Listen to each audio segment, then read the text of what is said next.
welcome back to airplane mode. As you could tell, yesterday we did not do the classic airplane mode full flight, but instead something I've been wanting to do for a while, which obviously was and as real as it gets.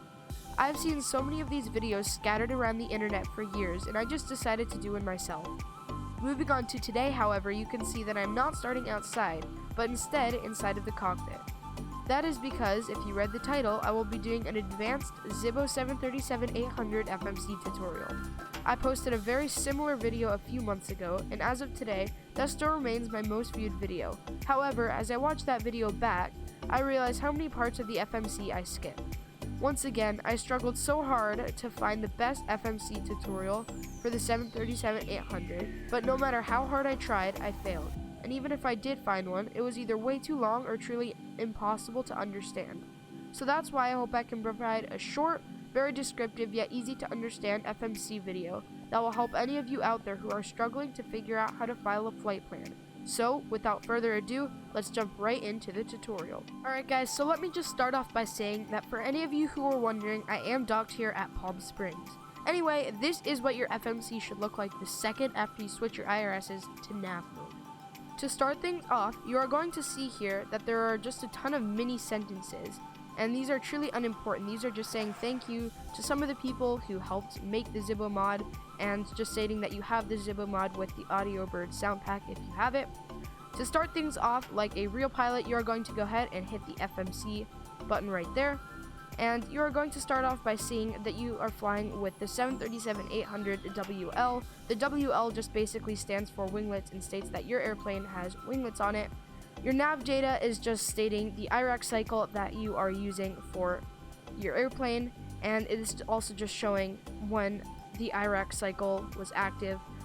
The N grading right here, OP program, and sub data are really not important. Trust me, if they were, I would be covering them in more depth, but they're really not, so we are going to go ahead and move on to our position initialization. To go ahead and do that, we are going to go ahead and clear this warning right there, as well as that warning right there. And to start things off, you're going to go ahead and just set the airport that you are at currently. So for my case, that would be KPSP. We're going to go ahead and set that right there. And the gate is totally optional. If you would like to do that, you can go ahead and hit flight configuration, and you can see your gate right there, which in my case today is gate 6. So I'm just going to go ahead and hit 6 and put that for my gate. Now, there are two ways to actually align your IRSs. You can either copy this information right here and put it there, or you can go to the next page and copy your GPS right there, previous page, and set that in right there. That is what most pilots do, and that is what I am going to do today. Usually that won't disappear, however, my IRSs have been waiting for a while to align, so that is why that disappeared instantly. If yours doesn't, don't worry, it's totally normal. Your IRSs probably have not aligned yet. Moving on to our route over here, you can see that our origin airport has already been filled in. That information is just going to be filled in with obviously the data that you just put into the position initialization page, and don't worry, that didn't change most likely. For your destination section right here, it's pretty much as easy as it sounds. You're just going to go ahead and put in the ICAO code for your destination airport. For my case today, I'll be flying to Seattle, so that will be KSEA right there, and we can just go ahead and put that in there. Your company route, most airlines don't fly with a company route. Basically, a company route is just the route that your airline has designated for the route that you are flying on that day. In my case today, I'm flying with American Airlines. American Airlines doesn't fly with a company route as far as I know, so I'm just going to go ahead and ignore that. However, if yours does, by all means, go ahead and fill in the company route. Moving on to our flight number over here, once again, just as easy as it sounds, you're just going to go ahead and fill in your flight number. In my case today, I'll be flying American Airlines Flight 211, so we can go ahead, AAL, Flight 211. You're not going to be able to write AMERICA,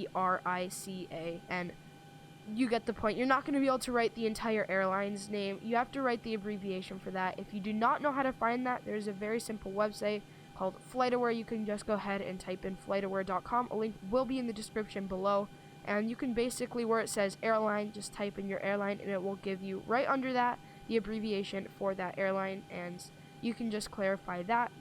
Very basic information there, and obviously just your flight number. So in my case, that would be 211. fill that in, put them right next to each other, and put that into that little box, and all that is pretty much good to go. Your runway right here, I don't usually fill that in. You can go ahead, but that's done in the departure and arrival section right there, so you can go ahead, leave that blank, or fill in the departure runway if you so choose to do that. Your save route here is just a very basic thing. It's kind of handy sometimes if you just want to save the route that you just put in. However, I don't really find it that useful, and I haven't really found a good use to do that, and I really haven't used it throughout all my time flying in X-Plane 11, so that really isn't important. So that pretty much covers your route page. Moving to your departure and arrival index, you're going to go ahead and start off with the departure, and you're just going to go ahead and start things off by selecting the runway that you're going to be departing out of. Today I'll be departing out of runway 13, right? So you can just go ahead and select your departure runway and your SID, which is also known as a departure.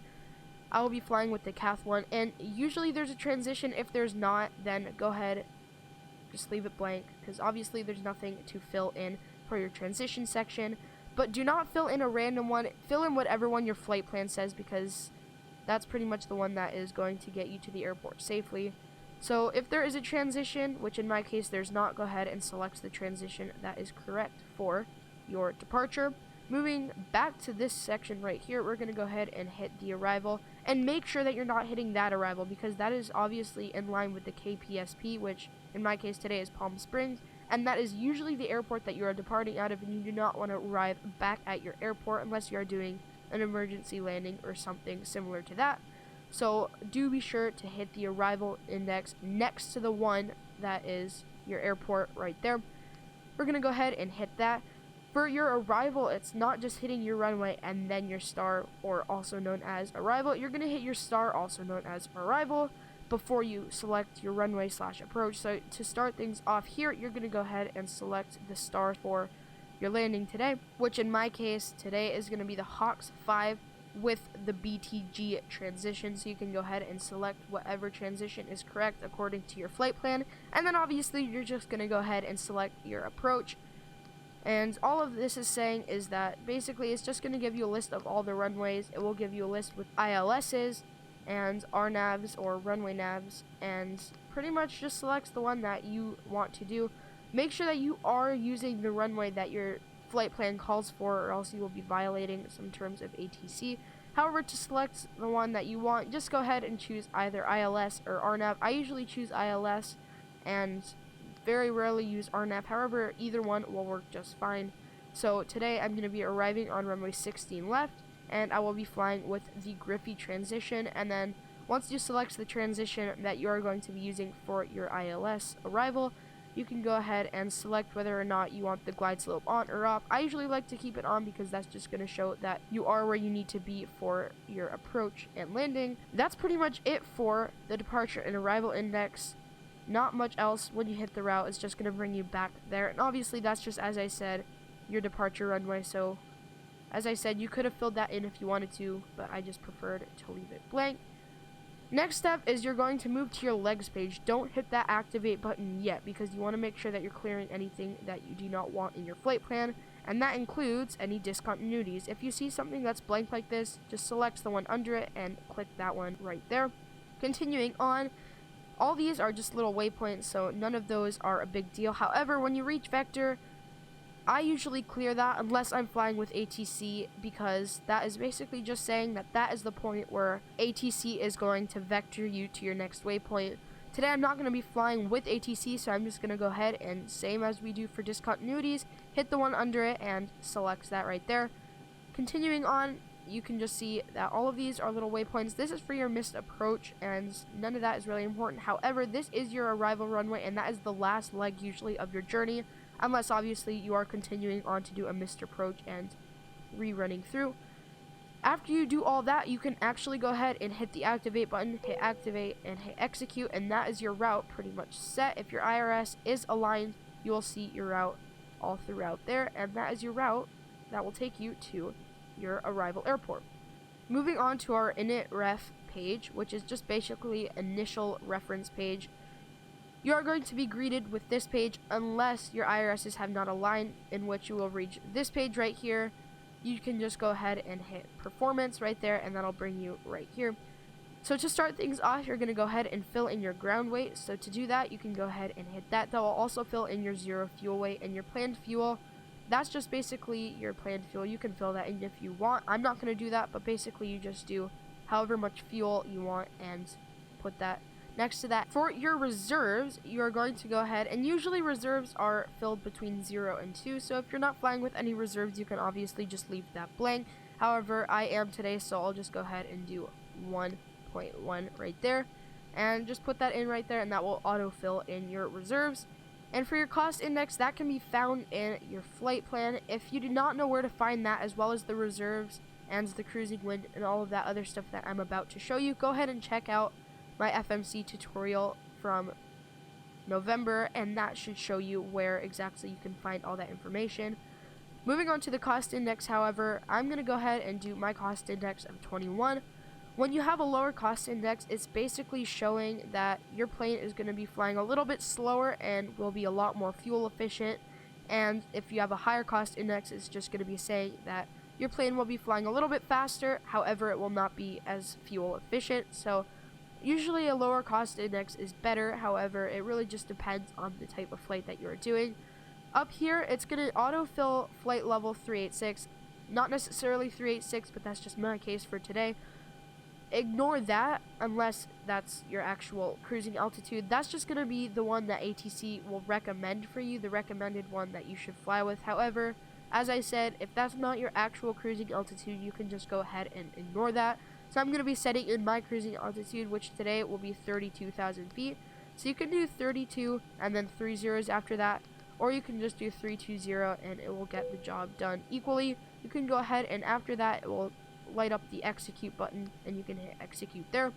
For your cruising wind, once again, as I said, if you do not know where to find that, go ahead and check out my previous FMC tutorial and that will show you where to find it. However, today I'll be flying with winds at 211/32. Right there, you can go ahead and autofill that there. Your ISOL deviation will just basically be, once again, if you do not know where to find that, go ahead and check out my other FMC tutorial. However, usually that is between 5 and 15. So mine today is 8, so I'm just going to go ahead and do that, and that will set in both of those there. For your transition altitude, that really just varies upon country. In America, your transition altitude will be 18,000 feet, so you can go ahead and select 18,000 feet if you are currently located in the United States. If you're not, then select whatever one is for your country. It's pretty easy. You can usually just look it up online on some airplane website. However, that pretty much leaves us complete with that page. So next you can move on to your N1 limit. Over here you can go ahead and select your outside air temperature, so you can just hit that button right there and that will autofill right there. If you want to make it more realistic, you can go ahead and write 24 or whatever that number is right there and just put that in right there. This is really not important. Once again, if it was important, I would be showing it to you because I want this to be as in-depth as possible, and I would not let something that's really important off the hook. Anyway, moving on to our derating. So you're going to go ahead and derate as much as your runway length is. So if that doesn't make sense, it basically just means that if you are flying on a longer runway, you can go ahead and derate it because it is kind of better for the engines. And if you don't derate at all, that's fine. It won't do anything. It won't harm anything. However, it is just a little bit better for the engines the lower derating you go. However, if you do have a really short runway, I would not recommend derating because your engines are going to be running a little bit slower and you do not want to totally overshoot the runway. I'm going to go ahead and select that because runway 13 right at Palm Springs is relatively long. As I said though, it's not going to do any damage. It's not necessarily going to overheat the engine. It's just going to go ahead and make them a little bit hotter than they need to be. And once again, as I said, it's not going to do any harm, but just keep that in mind. In your climb here, it's going to auto-select, so whatever one you select there will be selected right next to it. I'm just going to go ahead and leave my climb right there. Climb 1, climb 2, and just regular climb aren't going to really change anything. It's just going to make the climb go faster, slower, or whatever one you choose. So I'm just going to do that for a relatively slow climb. Moving to our takeoff page here, you can go ahead and obviously down here, your runway 13 right, is just going to give you all of the runway information, lengths and widths and stuff like that. So for your flap section up here, you're just going to go ahead and fill in your flaps, which today I'm going to be flying with flaps 5, and that is something very common that pilots fly with. Usually after you fill in your flaps right there, your V-speeds will load. However, there is some sort of a bug wrong with my Zibo. I might have to reinstall it just so that bug does not persist. However, usually your V-speeds will load, and they'll be loaded right here, and you'll just have to go ahead and click those right there to confirm them, and then you will get the V-speed callouts when you are doing your takeoff roll. This is just your ground weight right here, and that is just showing the QRH exactly what to do. However, my numbers are invisible and do not load. Once again, this is just the same as you can obviously see here.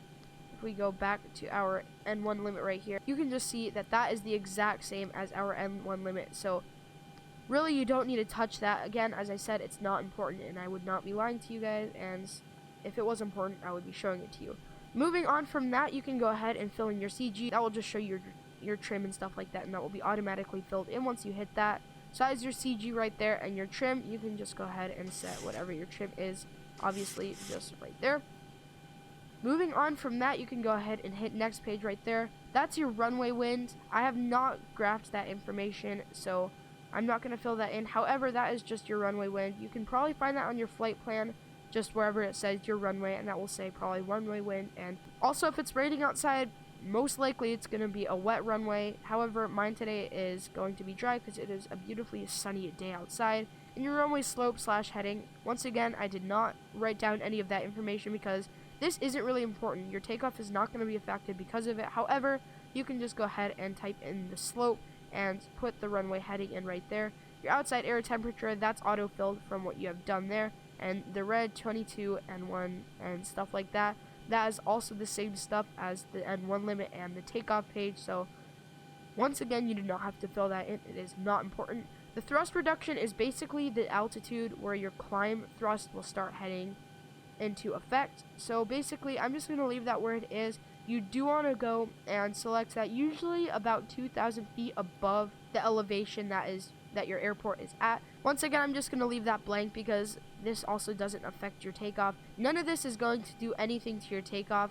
It's just kind of a little bit more information to make it more realistic. So anyway, moving along, back to our legs page here. This should have turned purple. If not, nothing's wrong. Once again, your IRSs just need the chance to align. Your flight plan should be set. You'll see here that your altitude did set automatically with the information that you put in. So that should be set. You can always change these if you want to. You can do the speed. You can just type in, for example, 245 at, and let's say 9,000 right there, and you can just set that right there. Execute that, and that will just, you can clear that. That's just saying the altitude constraint and stuff like that. And that is just basically how you change that information if you want to. With that, the FMC is basically programmed. There's not really much more information that you need to fill in. Obviously, your climb, cruise, and all of that stuff, you can just go ahead and fill that out while you are in the air. I might do a little bit of a later video with advanced techniques for that. But at the moment, that is everything that you need to do. You can just head back to your legs page. Obviously, you can fill in your approach ref. You've seen me do that numerous times, so I don't really think there's a need to do that in this video today. And obviously, it's not going to load up until really you're pretty much on your approach. With that, the FMC is complete. Well guys, with that, the tutorial is going to come to an end. I do want to thank everybody for watching the video. I do hope you enjoyed it. But more importantly, I hope it was helpful to everybody out there who is watching, and I especially hope that everyone watching can take a little piece of information and apply it to your aviation skills. If you're not currently subscribed, I would really appreciate you becoming an Airplane Mode subscriber, and even if you're not, do be sure to hit that like button for often weekly posted X-Plane 11 videos. Once again, I want to thank you all very much for watching. I hope you enjoyed it and it was helpful, and as always, I will be seeing you guys real soon with a brand new video.